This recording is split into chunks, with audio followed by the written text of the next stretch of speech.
All right. Welcome, everybody. We are live for another live streaming Alternative Money Monday here on the Ledgerama YouTube channel. Thanks, everybody, for joining us. As usual, Jeremy Fletcher here, co-founder of Ledgerama, the builders of Walla Wallet, the original, the safest, and trusted mobile wallet in the HBAR community. Super proud to have the HBARSUITE team on today, Topachi and Tomachi. Mortis was not able to join us today, and we won't be joined by Brandon, the HBAR Bull.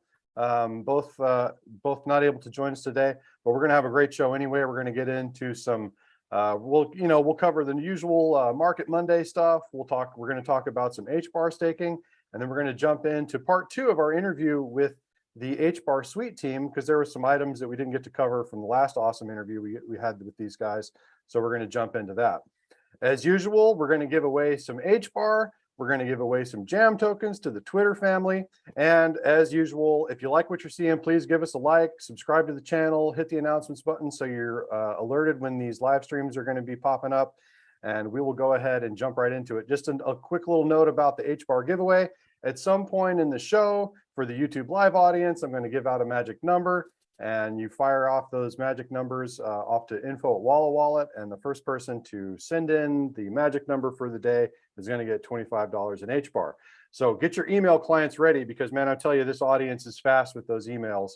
A couple seconds is really all you get. So be ready with those email clients, and we'll let you know just as soon as we're getting into the HBAR giveaway. So I'm joined today by Tony Camero, and our community manager, Tim Mongai, and of course the HBARSUITE guys, Tomachi and Topachi. All right, so the Market Mondays, still kind of going sideways in the markets. Total market cap is essentially flat, I think down about 1%, from 933 billion to 927 billion on total market cap. Bitcoin down 1.12% over the past 7 days, down to 19,263, and HBAR kind of getting beat up in the past 7 days, which is interesting to see given that the staking rewards went live. But in any case, HBAR down 6.43% on the 7-day, down to just below 6 cents at 5.82 cents. Hey, I have a comment about that. Yeah, a little quick note first. Of course, this is none of this is investment advice. We are people on YouTube sharing our opinions. Educated opinions though they may be, this is intended for educational and entertainment purposes only, not investment advice. Do your own research and so on. All right, go ahead, Tony, what you got?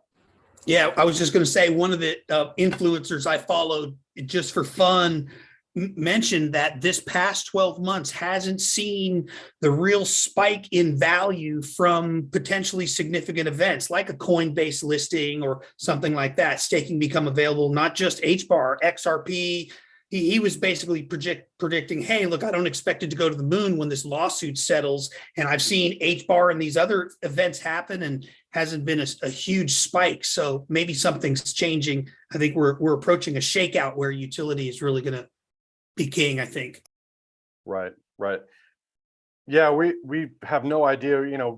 There's of course questions flying all around about, are we going to be going sideways? Is there more market pain? How is this thing going to resolve? Of course, we really have no idea. When the sabers are rattling, like over in Europe with the Russia-Ukraine issue, of course, that gets everybody concerned. And then you see some saber rattling going over in the eastern seas around China with Taiwan.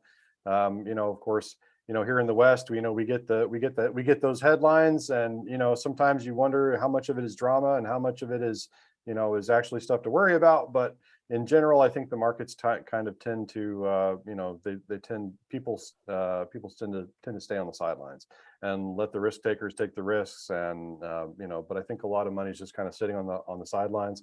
But not sure when that'll abate. Of course, we're hoping that the world gives peace a chance. And we'd like to see some nice price action, but that's not, we don't get to decide how the markets work. So that'll be what it bees. Well, the coolest thing is that guys are building in the HBAR community, regardless of the speculative nature of the cryptocurrencies and all that stuff. Well, the important thing is building, and people will generally gravitate towards the networks that have a utility, just as Tony pointed out. Right. Yeah, absolutely. Over the, I mean, the last, what they kind of referred to as the crypto winter that went from mid 2018 to beginning of 2021. That was a, the markets were down, but man, we were just, people were building furiously, and still the same scenario, right? So, when the markets are quiet, of course, you'd love to see good price action, but this is the quiet times are a nice time to do some reflection, do some soul searching, find out what the actual use cases are. I saw some news, an article from Mance Harmon, CEO of Hedera and founder of Hedera Hashgraph, or co-founder of Hedera Hashgraph with Lehman Baird, talking about the need for crypto companies to essentially to be able to weather the storm, right? So crypto companies need to be able to show and prove to investors and to their users that they're around for not just the market booms, but also for the busts and providing real utility. So, kind of a little shot across the bow there, just indicating that, if you're, don't rely on the markets continually going up. I mean, we love the fact that over history, the trajectory is continually up in cryptocurrency, but you can't rely on that. You can't rely on spikes. So, build with usefulness and utility in mind, and you should be good, and your investors will thank you for it. So the users too. All right. So HBAR. So the big news in the Hedera Hashgraph world is the staking rewards went live. So that is huge, huge, huge for us. We've been waiting for staking really since the dawn of Hedera. We've been waiting for native HBAR staking, and finally the day has come. Walla Wallet proud to support staking, and version 2.0 is out there in the world. It's out there in the wild. We haven't done any big announcements yet. We're in the middle of a soft launch. We're adding some quality of life improvements and making sure there was some changes in the Golang SDK on the Hedera side. So we're kind of taking a cautious approach and making sure that there's nothing, no instability issues. The security code from previous versions is the same, so you don't have to worry about the security code. The audited security code is still the same as it always was. So, so audited security code, trustworthy mobile wallet with the use of that Strongbox technology, which is so important for the protection of those private keys. So that did not change, but please, we encourage people to get out there, test Walla Wallet 2.0, give us some feedback, and let us know what you think. Appreciate it. So yeah, HBAR staking. So lots of questions floating around about, how does the staking work? What are the, what's the minimum amount of time? What are the APYs? All those kinds of things. So happy to take any comments, and please, if you're out in the audience, please send us some questions. Drop your questions into the chat box there. We love those. So let us know what questions you've got, and we'll do our best. And we'll do our best to answer them. Why doesn't somebody step in and just provide a very high level overview for the people that don't know anything about staking? Right. Sure. Yeah. Sure. So, the HBAR that you have in your wallet, like the way that it works in most wallets, particularly, if in Walla Wallet, you're going to go to, there's a little staking button on the main wallet screen. You're going to go into the staking function. You're going to enter the node that you want to stake to. I believe there are 29 nodes that you can stake to, and they represent each of the nodes as being. Correct me if I'm wrong there on the numbers. 26 nodes. Is it 26? Okay, I'm sorry, 26. Okay. So essentially you can find out more information about the nodes, which ones you can stake to, and more information about the nodes from hashscan.io. Great mirror node. I mean, this is provided by Hedera. This is their mirror node. So tons of great information there. The checksums. I mean, basically there's tons and tons of great information available on hashscan.io. So you can get a list of the available nodes from there.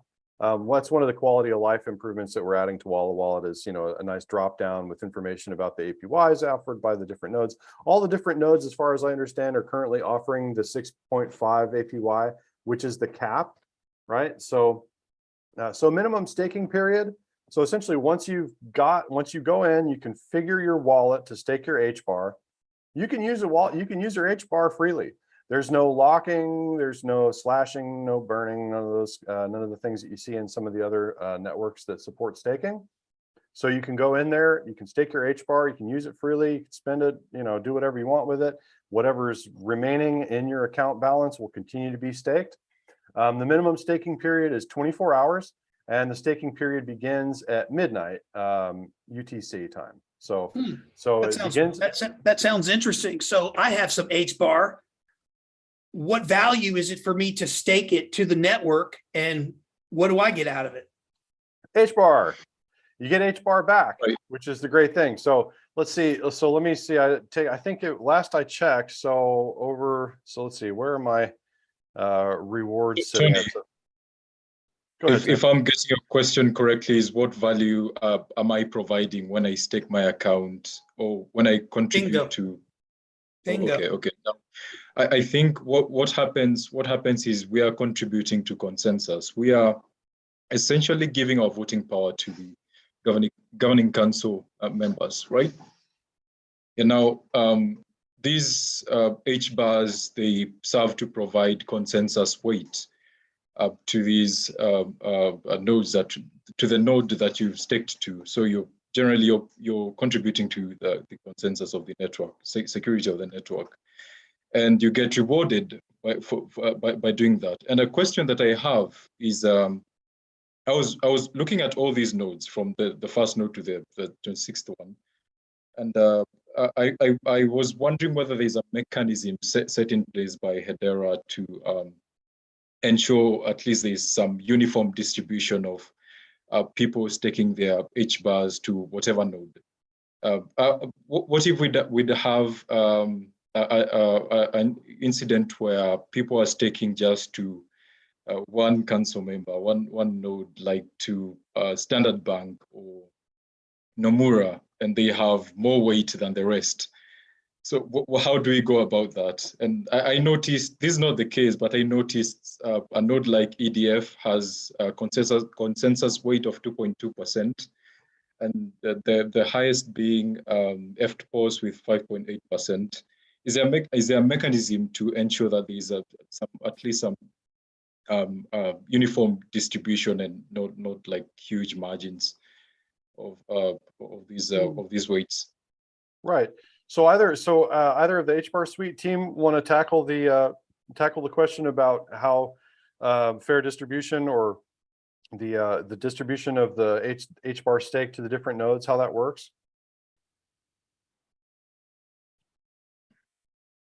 If you're, and don't forget you're on mute if you're. Hi, can you hear me? Yes. There we go. Yeah, go ahead. So we personally have been like really busy with like what we have building so far. I didn't really personally look into details too much. So I might not say like something that is completely correct in regards of information, but yeah, that is a good question, because like as Tim said, like there will be like a different percentage of weights of consensus that differ from like the nodes. And I believe that like if like too many HBARs start to be staked to a certain node, it should like automatically show you like which one will be at the point like the best next node for like staking rewards to stake your HBAR with. At least that's like how usually like it will work, like in regards of like achieving a consensus on us and trying to keep a certain random point of stake to avoid like to make it become like a sort of like a leader based system. And this is like so far what I would imagine that like the HBAR staking, native staking will work. Right, and it's kind of has a natural kind of self-regulating mechanism where the rewards, again, my understanding, and this does go back from discussions about staking that are fairly old, kind of like Tapachi mentioned. So yeah, similarly, with our heads down and being busy, there may be more up-to-date information, but the kind of self-regulating nature of these is such that as the amount staked to a node, as the amount of HBAR staked to a node goes up, that means that there's an increased number of users staking, and essentially the rewards will typically, now currently we're kind of in this, I believe it was phase 3. So we're not into permissionless nodes or anything like that. So there's a 4-phase approach to the staking process, and we're in phase 3 where the rewards are live. But I believe all the council nodes are going to be offering this 6.5% cap for the time being. And then once we switch it, this will change and evolve over time. But once we get into the permissionless nodes, when a node is, has a, basically when the more HBAR they get and the more users they get, there's going to be more distributions that have to happen so the amount of HBAR distributed to each of the users will be proportionally less, right? So people will want to go to they're going to want to stake their HBAR to whoever's offering the highest APY. It's pretty simple to select from one node to another. So people will chase the returns, basically. So it'll kind of have a self-regulating effect as far as which nodes. And then in terms of performance, I mean, once we get to a point where where TPS is really ramped up, and there's more nodes online, and the TPS is essentially when you get to a point where certain nodes, when nodes are essentially full, so to speak, that's when you will, solutions such as the sharding will appear, and and they'll be able to shard the network into different nodes, and so both from an economic standpoint, there are checks and balances, and then also from an economical standpoint and from a technical standpoint, there are checks and balances along the way. Great question though, and something that I'd love to provide a little bit more detail about. So of course, if any folks in the audience have more insight that they want to chime in with, please send your insight. There certainly is. Okay, there certainly is. There's a question: how do you claim the staking rewards? That's a question from the audience. Okay, yeah. So let's see. I'm going to go through some of this list here, and then we'll see what questions, see if there's been questions that are answered, or see what's left over. So the council through the CoinCom committee has voted to implement a maximum cap of 6.5% annual reward rate. The actual reward rate will vary depending on how many HBARs are staked for rewards, but the rate will not exceed the cap of 6.5%. So there's something called indirect staking. We got a few questions about this because in Walla Walla there's an empty field currently for HBAR staked to me, right? So you can stake indirectly. So if one account stakes to a node, then the stake increases the consensus weight of the node, and the account is rewarded every 24 hours for every 24-hour period that it stakes. If account A stakes to account B, right? So as opposed to going in and selecting a node ID, you select, let's say you want to stake to an HBARSUITE account or wallet or something like that. Of course, you'd have to get the proper account ID. Don't just go staking to random account IDs. That's not a good idea. You want to make sure that you want to be clear about what it is that you're doing, but you can stake to other people's wallets, right? So if account A stakes to account B and account B stakes to the node, then the stake from both account A and B will increase the consensus weight of the node, but the rewards for A and B will only be received by B, assuming A is staking to B, right? So if you stake to somebody else's wallet, it will add consensus, but if you're staking to somebody else's account, you're not going to receive those rewards in your account, right? The person that you're staking to is going to get those. And so there may be various reasons for doing that, different use cases. Well, if I have multiple accounts, that certainly would be handy. I could just stake all my accounts to one wallet and then bam. Absolutely. Yeah, there could be some interesting other strategies as well to that staking thing. So that's an interesting conversation. But do you want to segue? The HBARSUITE guys have something they call hybrid staking. Does somebody want to comment on that? Yeah, sure. Go ahead. Either one of you. We'll just kind of be freewheeling here. Do you want to jump in with that, Tapachi? Yeah. Thanks for the question. So initially, that's how we called it hybrid staking. But basically, the way we do it, like the way that we've been doing it, has been for the most part non-custodial staking. And for example, we've done this with HBAR, which is one of our meme tokens, and we also offer NFT staking as a service for like third-party projects that wish to provide certain utility to their NFT projects and wish to also reward a fungible token to their holders. And basically how it works is that a project creator comes to us like and gives us all the information related to like their NFT projects, NFT ID collection that users need to hold, let's say. So what happens is you have a user on a technical level, you have a user at the point where, like, for example, is holding a NFT collection. And right now we distribute rewards every Monday, 00 UTC. They would receive a certain amount of token rewards if they associated the fungible token that they are supposed to receive. So the smart nodes, in short, what they do is every time at the Monday at this time, they fetch all the holders of the certain collections. And they're also able to see if any of those NFTs are whether like listed through allowance on Zeus, because technically you could be listing on Zeus market, you could have an NFT in your wallet, but actually still listed by giving allowance to Zeus in order so that you're able to like sell it anytime in that case. So we're also able to like see if any NFT is listed, and in that case they would not receive rewards because we want to make sure that this utility for the project they have the token listed in that case to increase the value and produce scarcity. And we have like different technicalities that could be applied according to like the NFT project creator that wishes to have. Like, for example, we could have a certain multiplier logic. Like if you own 5 NFTs, for example, you get like a 50% multiplier, and if you own 10 you get 100, 15, and so on. Or instead, if there is an NFT collection but you have like a serial number of NFT has a particular metadata trait, and then we could also like read the smart nodes could read like the metadata trait and act accordingly, like to give, for example, a certain percentage compared to another. And we're currently doing it for a reduction of cost and current maintenance, as it's still like on a beta stage. We're only distributing everything for all the projects every 1 day a week right now. But we of course have the capacity to do like very customized timings, whether it may be like a daily, weekly, monthly, or even hourly.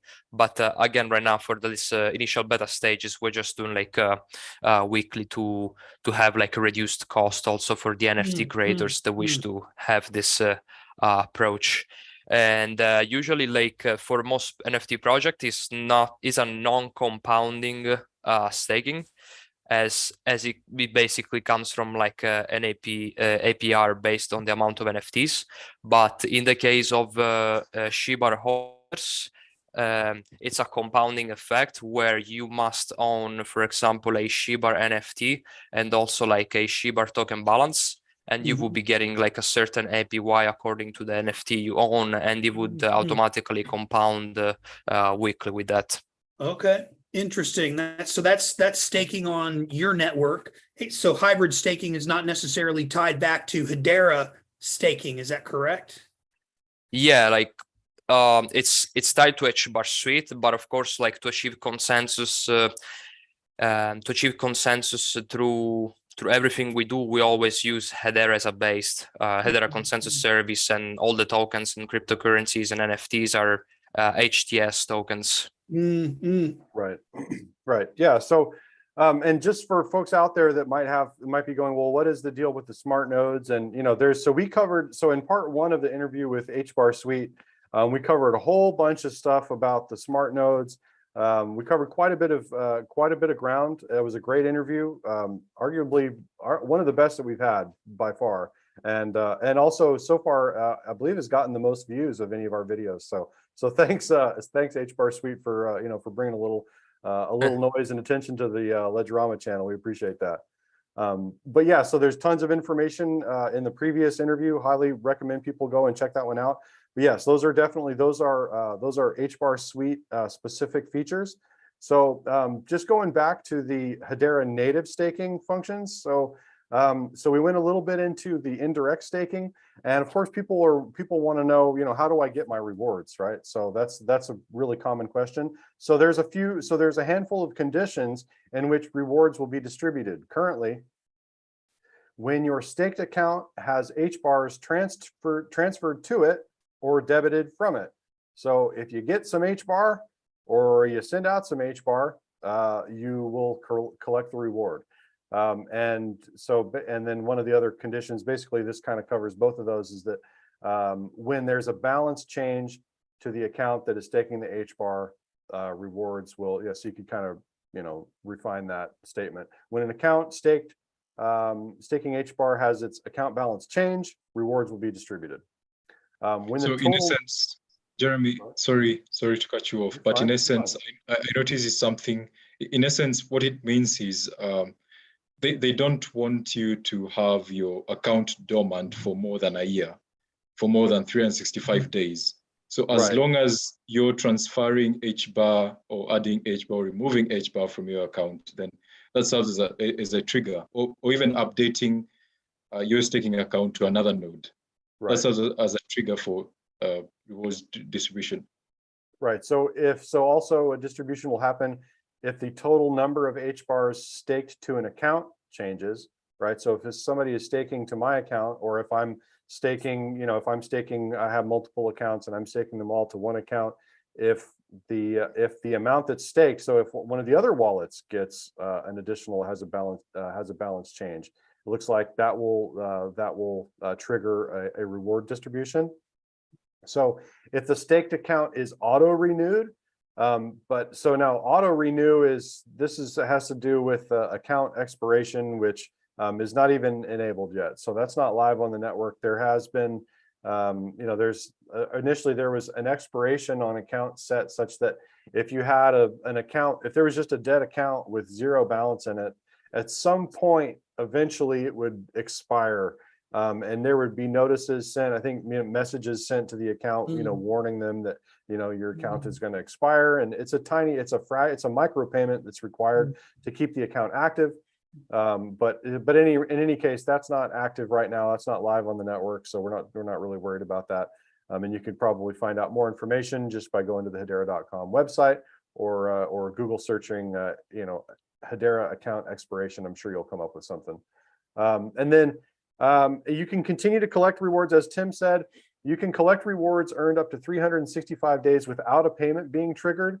So if you just let it sit there dormant, it'll continue to collect rewards for 365 days. But after that, you will only get the 365 days if you don't collect your reward. So if you just let your account sit, let's say you let it sit in Walla Wallet and 365 days goes by and you're like, hey, cool, I'm getting rewards. And then you let another year go by, or even a day. 366 days, you will only get 365 days of reward. 1,000 days that you're staked, you will only get the 365 days of reward, unless you just basically what you got to do is you got to claim it. You've got to get that reward distribution by one of those other steps that's listed above. And this does lead to another question. Go ahead. Another question is how exactly do we claim the rewards? Because people are looking at their accounts on hash scan and seeing like there's some like 10 HBAR, 13 HBAR earned, but how exactly do you claim it? So when any of those conditions that were mentioned above are happen, so when any of those events trigger a reward distribution, the HBAR will be distributed to your account. So so as an example, one of the accounts that we use for paying account creation and various things has got about 130,000 HBAR in it.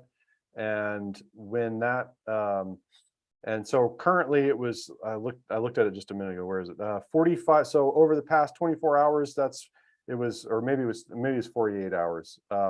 45 HBAR. There's a 45 HBAR reward sitting there, right? So if that amount changes, if the amount of HBAR in the account changes, right, that reward will get distributed. And so it'll go from 130,000 to 130,045 HBAR when one of those trigger events happen.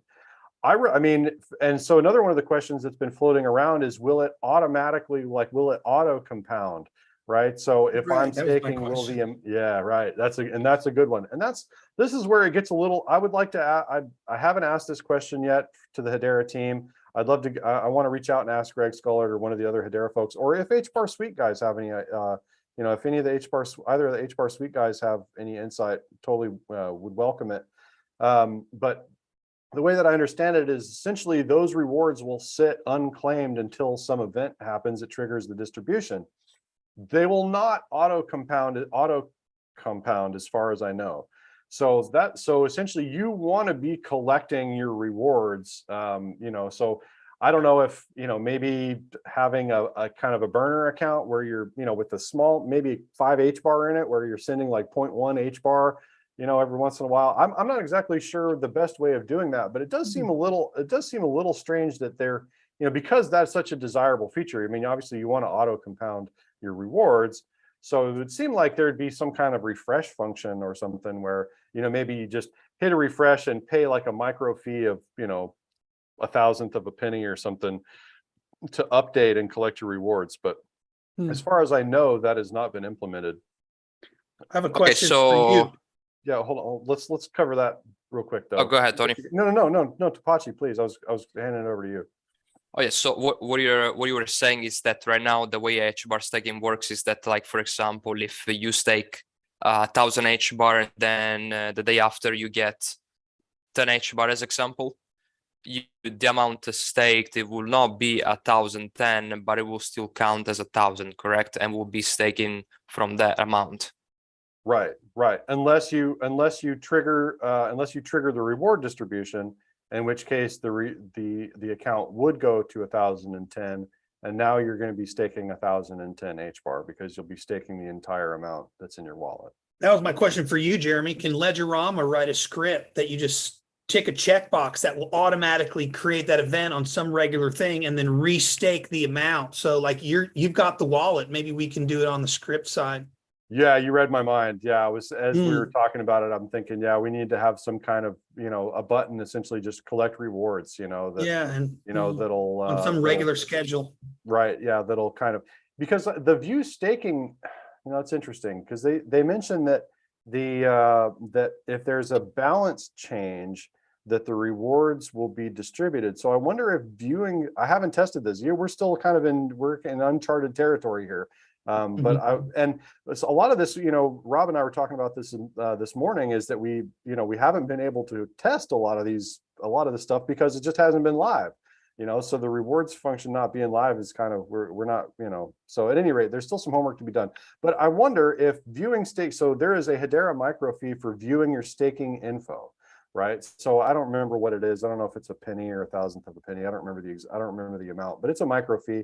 Little tiny Hedera fee that goes, a little tiny fee that goes to Hedera when you view your staking info. So it seems like to me that would cause a balance change and trigger a reward distribution, but I could be wrong.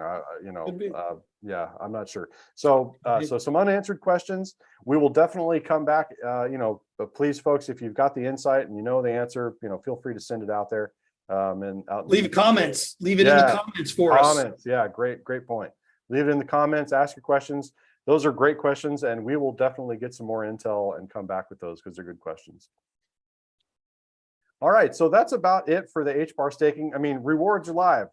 I mean, it's huge, right? So just for sitting around doing absolutely nothing over, since the rewards went live, about 50 HBAR, just ready to be collected. So, I mean, is that, is it huge? Am I going to be able to go out and buy a Learjet? No, but, but the more HBAR you got and the more you stake, the more rewards you get. So get them all, the getting's good.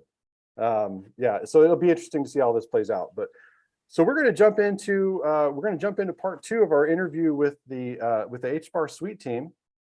So again, folks from the audience, if you've got questions, just throw them out there. We love the questions. We love the comments. So let's see. We got all right. Jump into part 2 of the interview here. So the Treasury Committee. So, so Tapachi or Tamachi, either one of you. So in going over the HSUITE offerings, right, was really interested by the karma tokens and this idea of proof of reputation and proof of belief, right? But that's, and my understanding is that the karma accumulation, there's a treasury for the karma. And I mean, I'm sure you've got a general treasury for multiple tokens. I'm not sure exactly how you've got that divided up. So maybe that's just a good question to start. How is the treasury structured? And could you tell us a little bit about the treasury committee? Yeah, thanks for the question. So yeah, before this was like about a year ago when everything started with between HBAR and HBARSUITE. In order to initially gain trust by the community and to get things kickstarted with like any kind of pre-sale that we have had, and fund collecting and fundraising, as we were at the really initial stage of our smart node technology. One of the first things that we implemented was creating a Docker container with inside a script that was able to create multi-signature accounts where like many people, which are the treasury committees, would have to sign through like a public key request. So we basically created this treasury committee where all the funds raised would have gone and where they're still today. And this was primarily like in order to avoid people trying to say that it was just like a rug pull or anything related like that, and Sure. give a little more of a peace of mind. And so with half of the committee was like people that that are very well known, that have been very well known in the Hedera space. And there are a few names like Captain Brando, Possible TS, and a few others that we're happy to have as of today still. And well, the wallets are multi-sig, like using the public key list, and the Docker images. They basically create offline and scheduled transactions, of course, coming from the Hedera functionalities. And we use the Hedera consensus service as a base of consensus in order to communicate in between wallets. But when we're talking about karma, when you refer to the karma treasury, is actually what we call the karma vault. And karma itself is not really a tradable token. It's more of a reputation token, and it serves our proof of reputation system that is still in the builds. And how, in a long story short, in layman terms, if you will, how basically works is that when you have, let's say, 10 nodes, 10 smart nodes running from the community, from different people, if they're acting like perfectly, if they're running as they should, they don't really have offline time, or if they're not trying to tamper with the code or trying to pass like fake transaction, they would all get like equal karma. So they would get this karma points in this case, or positive karma, if you will. And assuming that all those 10 nodes have the same karma, they will collect HBAR fees in an equal manner in this case. And as like the power is distributed between in a random also manner, because usually what happens is when you connect to the smart nodes is a random connection where you have one node that starts the transactions, initiate like a certain transaction for whatever case may be, like to do a swap, to do a launchpad transaction. And then what happens, this node is going to send messages through the consensus service through the other nodes and ask if this if they're able to sign, and all the nodes all together will make sure that the signature is supposed to be passed and valid, and therefore like the transaction will be unlocked, and everything will take place in a secured and valid manner. But if there is something going wrong with like you see something going wrong with a node, it may be like offline for like 12 hours or anything like wrong at all in one node, that node would basically lose karma points, and it would not get the same HBAR fees that the other nodes would. And there would be a point that if that node really does not perform well at all, but completely otherwise, then it would automatically be blacklisted, and completely like taken out of the consensus of the smart node network. And this is part of what we call also the continuous multi-sig engine, where there will be continuously a flow of new nodes coming in and nodes possibly coming out if like they're just like get blacklisted or decide to completely go offline. And it's a really complex mechanism, but at the same time it's very ingenious because we're using like a nested multi-signature mechanism through Hedera. So we will basically have like different groups of multi-signature, and within those groups there is other groups of multi-sig. So it's like a really well thought mechanism that also really heavily relies on the asynchronous Byzantine fault tolerance that Hedera has been built with. So it's not like we're like a layer 2, really. We're like a layer 1+. Okay.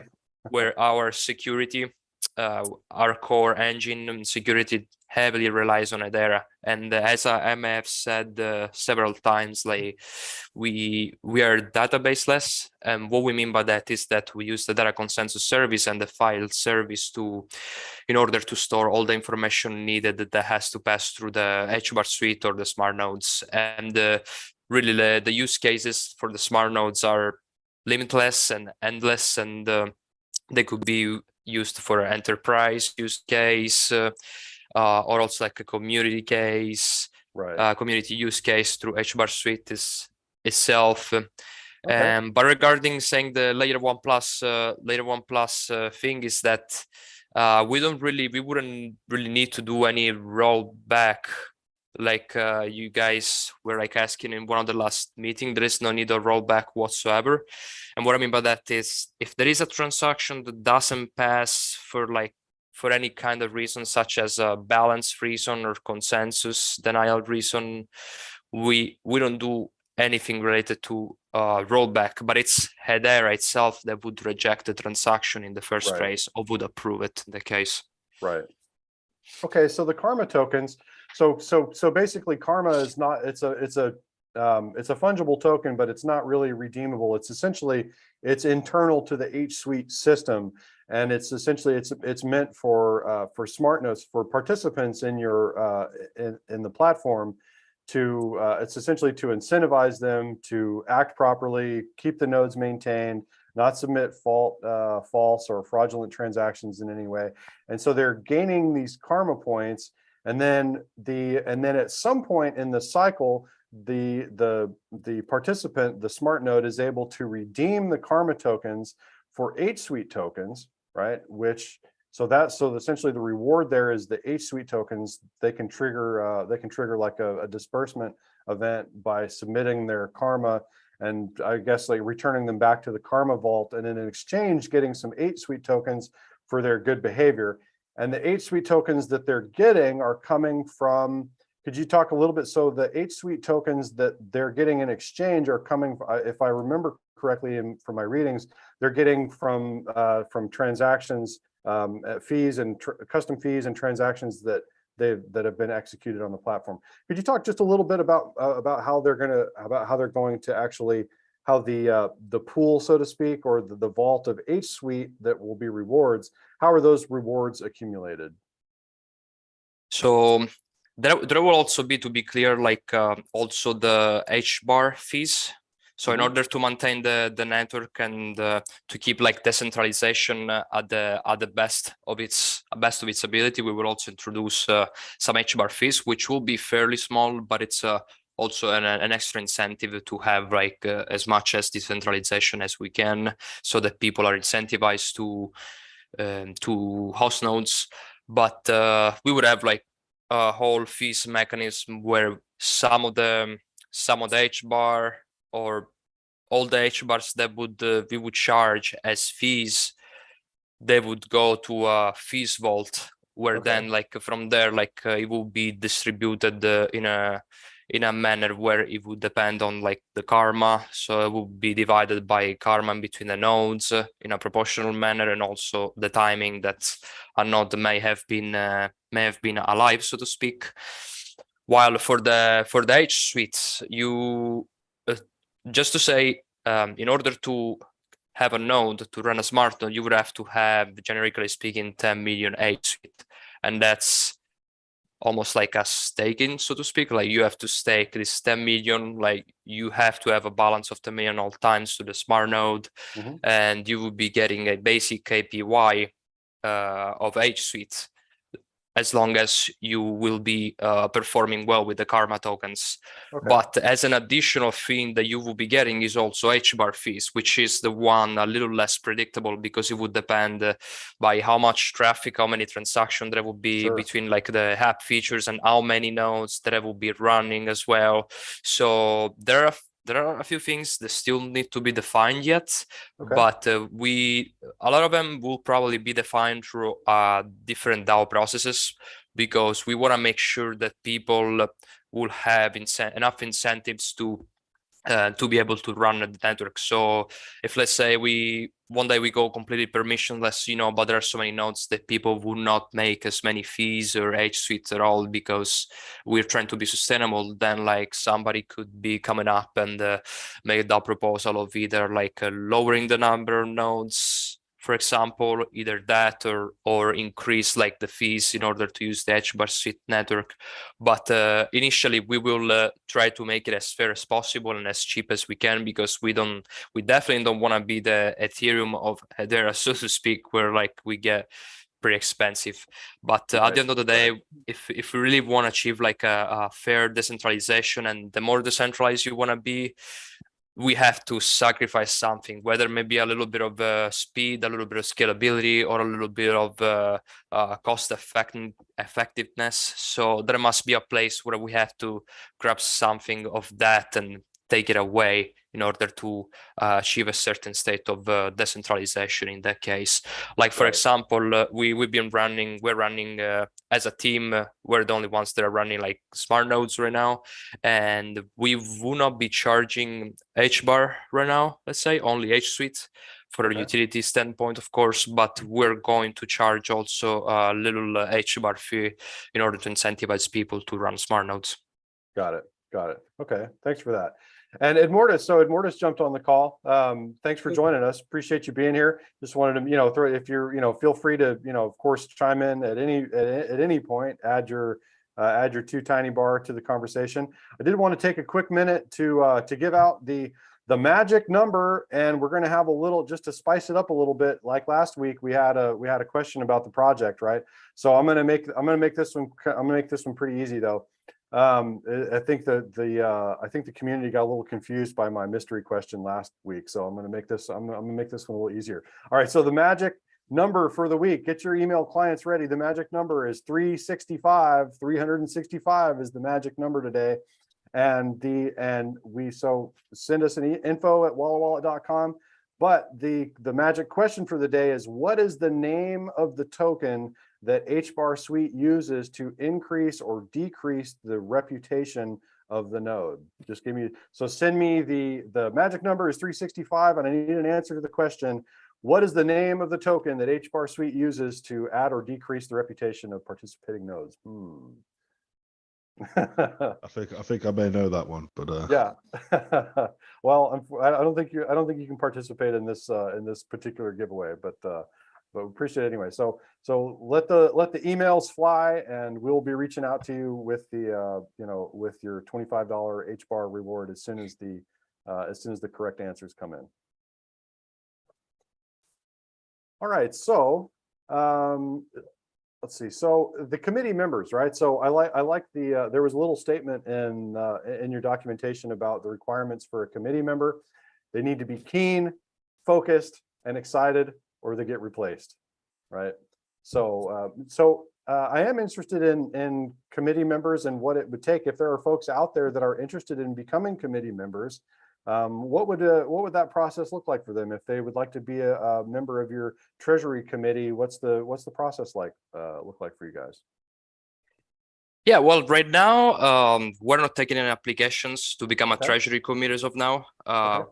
We have 2 multi-signatory accounts where we have like a generic one with treasury committees, and then we also have executive committees where we get more of an expedite decisions. But in the near future, we may go through like a little restructuring to make sure that we keep everybody's active, and everybody's is a part of this committee in an equal and good manner. But we will be doing that once we have the multi-signature feature in place, because we're still using a little obsolete way of doing the scripting for like multi-signature transaction through like Docker containers. And unless you're like a little bit what you're doing, it may be a little complicated into setting it up. And especially like at the beginning, we had a few issues with some people that could not be able to set it up because they may have had some issues with Windows computer version or firewall proxy. So it was really hard to deal with this kind of installation with many different users and device users in this case. But we have found a really good balance, and the funds have been the committees. Most of the committees have been really active. Every time that we needed the signature to transfer funds, and we're kind of kept this equilibrium so far. But once the multi-signature engine is out, things could easily change. And for any other DAO or token project that could come up, like it's a really important feature to have, because it could give a big peace of mind for many Hedera community folks that may not have this opportunity. And as a matter of fact, there are really few. You can probably count with the fingers of one hand, like projects that have a real multi-signature engine in place. Right. Yeah, absolutely. And that's been something that, we were talking about supporting multi-sig from really the earliest days at Walla Wallet. And yes, and we've been talking about it, but we still haven't gotten around to supporting multi-sig. So, but that is absolutely on the list for the near future. There's a few of those big improvements that people can expect coming to Walla Wallet in the near future. And that's definitely one of them. So there were two other items that I wanted to get to before we get to the top of the hour. I was going to talk about proof of belief. That was an interesting kind of to tag along with the proof of reputation. So there was proof of belief, and then the other item that I had on my list was the launchpad.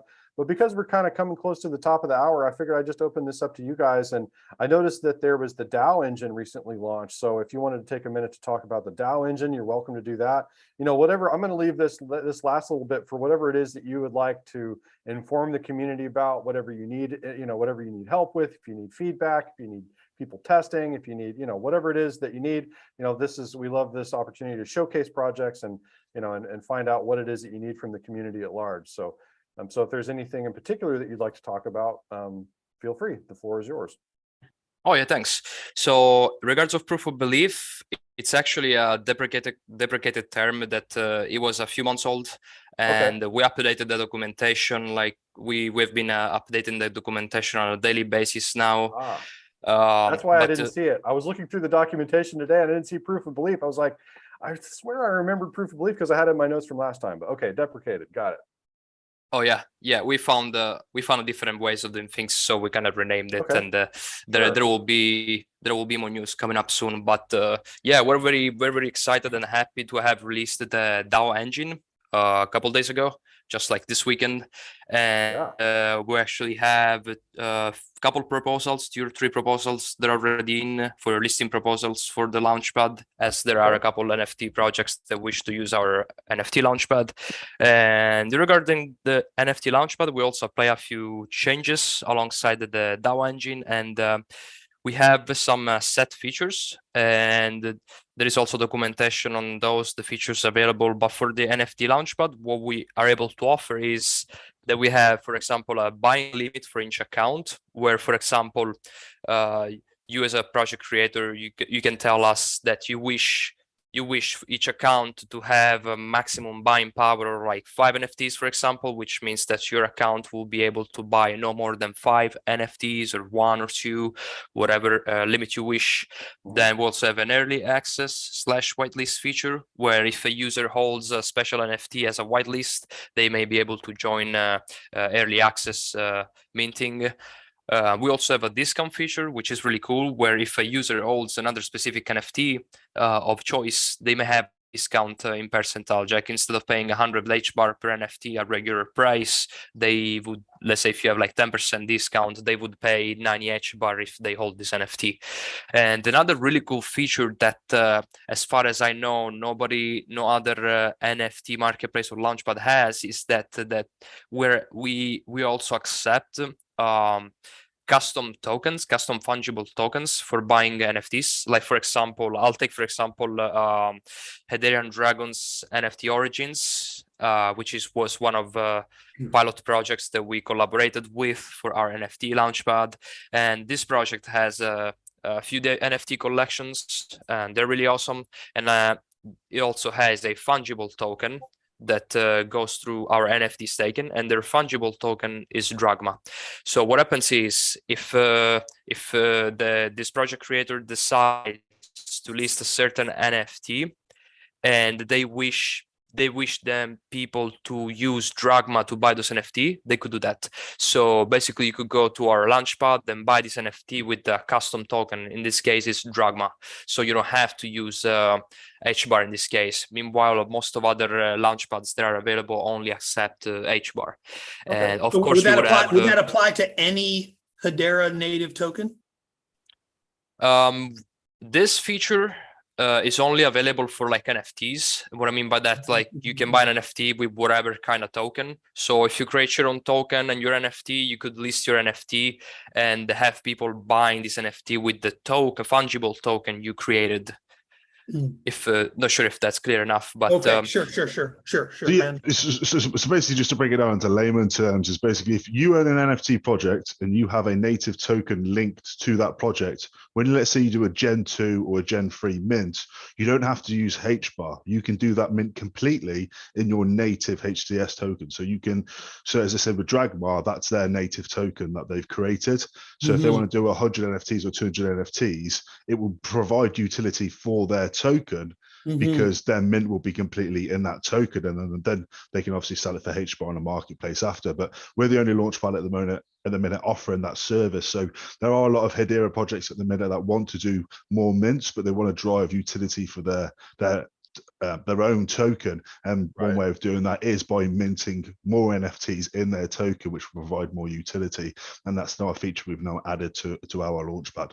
That's awesome. I love it. And that really lends to the grander vision that Lehman originally had of the shared worlds, where if you want to create your own shared, carve out your own chunk of cyberspace, right? And maybe you don't want to rely on HBAR. You're creating your own economy. You're creating your own platform, your own shared world, so to speak, and being able to use your own token within that world that you've created.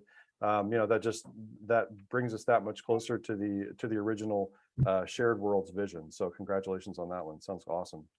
Yeah, and another thing that I want to touch up on again was like the DAO engine, the one that we have developed and released. It's a really big step ahead for their ecosystem, because as far as we know, there has not really been like anything like we have out. Like we know a couple like Galaxy, for example, has a script for like DAO management as well, but on a production level, like ready to go with the hashback connection and everything set in this manner, just like a snapshot.org for Ethereum. It's a very complete set of features that will go alongside the launchpad, because people may do proposals to be listed, and then will go alongside the token manager that will be releasing soon, where you can just create a token. So you create a token, you create a DAO, you do a proposal, and then also the multi-sig feature will go alongside all of those. And any possible project, as long as you own the treasury, you're able to access the hashback and sign through the treasury, you will be able to create a DAO. So it could be any Hedera project that creates its own DAO with its own community and start creating their own governance. That is awesome. So, all right. So you just created interview with HBARSUITE Part 3, because we're going to have to. So assuming you guys are willing, at some point in the near future, we'll come back for Part 3, because now I want to go back in and I want to dig into the DAO engine and learn all about that. I know Tony's super huge on DAOs as well for his project. And I know there's tons of other projects out there as well. We're at the top of the hour. So, so unless there's if you've got any, specific requests for the community, HBAR Suite guys, you're welcome to throw out anything that, any kind of last minute final words for the community before we go and start to sign off. Just one more thing, I guess. I have been teasing it for a couple of weeks now, but we are soon going to be releasing a product that has not been released yet on Hedera into testnet. And if you are an NFT lover, you will love what we have created. So, just a little teaser. It doesn't currently exist on Hedera, but it will be massive. So Awesome. that is going on testnet soon. And just bearing in mind as well, our final round of investment of HSUITE is live on our launch pad. So if you are looking to buy some HSUITE before we go live with our decks, that's the best place to buy it. Thank you very much. And yeah, absolutely. And if folks want to reach out to you and learn more, of course, the Discord channel is a great place to get a hold of you guys. Super responsive team. I mean, that's, one of the awesome things about Discord is being able to provide that, that kind of, almost face-to-face interaction with the community. I did get a question about Telegram a little bit earlier. Do you guys have a Telegram channel, or are you sticking Discord? I imagine it's, is there a Telegram channel? So there is a HBAR network channel. There is only about 150 people, and then there is a HSUITE Finance channel with really few people. It's more like a little community managed, but the HSUITE Finance Telegram channel redirects you to the Discord, as we are for the most part active on Discord and Twitter. Right, understood. Great. All right, thanks again for being here, folks. Man, like I said, we just really appreciate you being here. We appreciate how much how hard you guys are working on this. You guys have been at it for quite a while now, doing incredible work, and we just can't thank you enough for the work and coming on the show, stopping by, and giving a little bit more insight to that community out there. All right, so the best part, so my personal favorite part of the show, we're going to give away some jam tokens to our Twitter family. So, do we have a winner for this week, Tim? Yes, we have Killinman14. He's definitely making a killing this week for jam tokens. All right, Killin, we'll be reaching out to you over via Twitter with some instructions on how to collect your jam token winnings. And so again, this has been another awesome live streaming episode of Alternative Money Mondays. I'm Jeremy, co-founder of Ledgerama, builders of Walla Wallet, the original wallet of the HBAR community. I'm joined this week by Tony Camero, Tim Mungai, our community manager, the HBAR Suite team, Edmortis, Tamachi, and Tapachi, and Laurent. We didn't hear much from Laurent Schambusha today, but we appreciate you stopping by, and I think we're going to hear some news from Laurent in the near future. But great to have you all again, folks. If you liked what you saw in the show today, give us a like, subscribe to the channel, hit that announcement bell. If you didn't like it, well, leave us a comment and let us know what you want to see more of, or what you didn't like, or what we can change. Those comments are super important to us. We love seeing the engagement from the community. Before I sign off, Tim, were there any other questions that came in from the audience? I don't want to leave anybody hanging. I did that once, and I'm not going to do it again. Yeah, sure. There are guys wondering whether Walla Wallet will be using the DAO engine anytime soon. Anytime soon. That's a hard question to answer. Anytime soon. I get that word "soon" is so prevalent in the crypto community that I'm backing off of using that word "soon." But absolutely, we plan on using the DAO engine at some point in the undetermined future. Yeah. So, any other questions come in? I don't want to leave anybody hanging. Nope. Negative. Okay. Clear. All right. Great to hear from everybody.